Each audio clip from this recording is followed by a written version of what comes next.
Director general Sindh building control authority Abdul Rashid Solangi پر سے association of builders and developers Pakistan نے بھی ہاتھ اٹھا لیا۔ عرصہ دراز سے بلڈنگ پلانز کی منظوری دینے کی یقین دہانی کے باوجود زیر التوا نقشہ جات کی منظوری نہ دینے کی وجہ سے آباد نے حکام بالا کو تحریری شکایت کر دی۔ باخبر ذرائع کا کہنا ہے کہ آباد کی جانب سے حکومت سندھ اور دیگر اعلیٰ حکام کو تحریری شکایت کی گئی ہے کہ D G S B C A زیر التوا نقشہ جات کی منظوری نہیں دے رہے۔ ذرائع کا کہنا ہے کہ مذکورہ تحریری شکایات پر مبنی خط D G S B C A کو موصول ہو گیا ہے، جسے آرکیٹیکچر اینڈ پلاننگ سیکشن کو اس ہدایت کے ساتھ مارک کیا گیا ہے کہ اس خط کے بارے میں کسی کو بھنک تک نہیں ہونی چاہیے۔ اس لیے مذکورہ خط کو دبا دیا گیا ہے تاکہ کسی کو اس بات کا اندازہ نہ ہو سکے کہ آباد بھی ڈی جی کی دوغلی پالیسی کی وجہ سے ان سے ناراض ہو گئی ہے۔ ذرائع کا کہنا ہے کہ ڈی جی کے اس سلسلے میں نہ سمجھ آنے والے رویے کی وجہ سے وزیر بلدیات اور دیگر حکام بالا سمیت عوام الناس پہلے ہی سے عاجز آ چکے ہیں۔ ڈی جی کو آخری سہارا آباد کے اب تک کے تعاون کا تھا، جو کہ اب ختم ہو گیا ہے، جس نے ڈی جی کو ہر سطح پر ناپسندیدہ شخصیت بنا دیا ہے، کیونکہ اتھارٹی کے ہزاروں ملازمین بھی نقشہ جات کی عرصہ دراز سے منظوری نہ دینے کی وجہ سے سخت پریشان ہیں،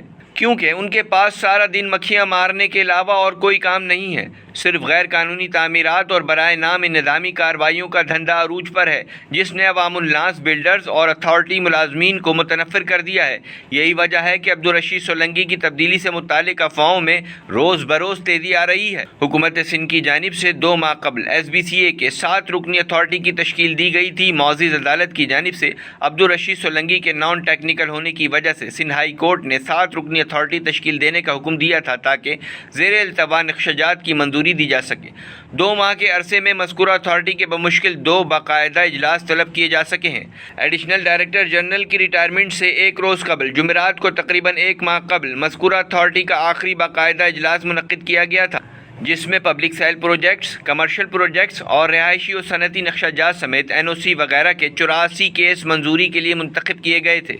7 رکنی اتھارٹی کی تحریری سفارشات کے باوجود مذکورہ منتخب کردہ 84 نقشہ جات آج تک زیر التوا ہیں، کیونکہ ایڈیشنل ڈائریکٹر جنرل کی ریٹائرمنٹ کے بعد 7 رکنی اتھارٹی 6 رکنی رہ گئی تھی، اس لیے اتھارٹی کا اجلاس طلب کرنے میں ٹیکنیکل دشواری کا سامنا تھا۔ حالانکہ اتھارٹی کا ایک سب سے ٹیکنیکل افسر ریٹائر ہونے کے بعد حکومت سندھ سے تحریری اجازت لے کر additional director general Samit Ali Khan کو ممبر بنا کر کورم پورا کیا جا سکتا تھا اور حکومت سندھ کے اجازت نامے کو عدالت میں جمع کروا کر نقشہ جات کی منظوری دی جا سکتی تھی، لیکن ایسا اس لیے نہیں کیا گیا کہ سامت علی خان کے مزاج اور شرافت کو دیکھتے ہوئے اندازہ لگایا گیا تھا کہ وہ تمام نقشہ جات کی فائلوں پر منظوری دینے کے لیے دستخط کرنے سے پہلے دوبارہ اسکروٹنی کریں گے، جس کے لیے وہ اتھارٹی میں مشہور ہیں، اور اس طرح اگر اتھارٹی نے کسی چمک کی وجہ سے آنکھیں بند کر رکھی ہوں گی تو اس کا راز کا پردہ فاش ہو جائے گا۔ اس لیے اگلے ماہ ان کی ریٹائرمنٹ کے بعد باقاعدہ اجلاس من پسند افسر کی تعیناتی کے بعد طلب کرنے کی منصوبہ بندی کی گئی تھی۔ بتایا جاتا ہے کہ ہر جمعرات کا مذکورہ اتھارٹی کا اجلاس طلب کرنے کا فیصلہ کیا گیا تھا اور ایڈیشنل ڈائریکٹر جنرل کی ریٹائرمنٹ کے بعد ہر جمعرات کو 7 رکنی اتھارٹی ادھوری ہونے کے باوجود اجلاس منعقد کرنے کی بھرپور کوشش کی گئی، لیکن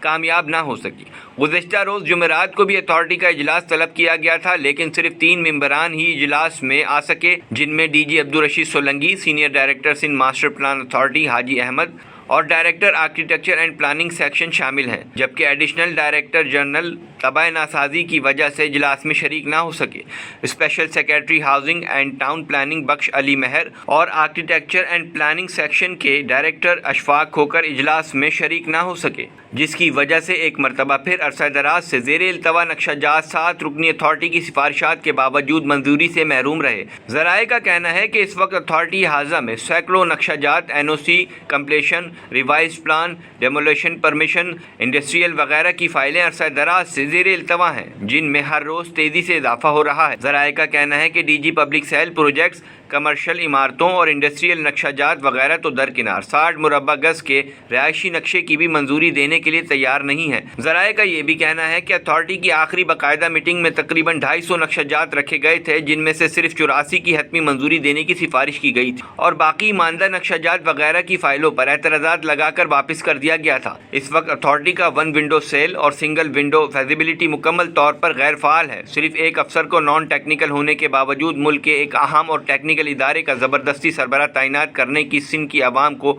اس سے بڑی اور کیا سزا دی جا سکتی ہے؟ نہ جانے حکومت سندھ کی ایسی کون سی مجبوری ہے کہ ایک نان ٹیکنیکل افسر کو ایک اہم ادارہ تباہ کرنے کی مکمل چھوٹ دے رکھی ہے، جس کی رشوت ستانی اور بدعنوانی کے چرچے زبان زد عام ہیں، اور مبینہ تحقیقاتی ادارے بھی اس سلسلے میں تحقیقات کرنے میں مصروف ہیں۔ اور اگر حقیقتاً ایسا ہے تو عبدالرشید سولنگی کے دن بطور DG SB CA گنے جا چکے ہیں۔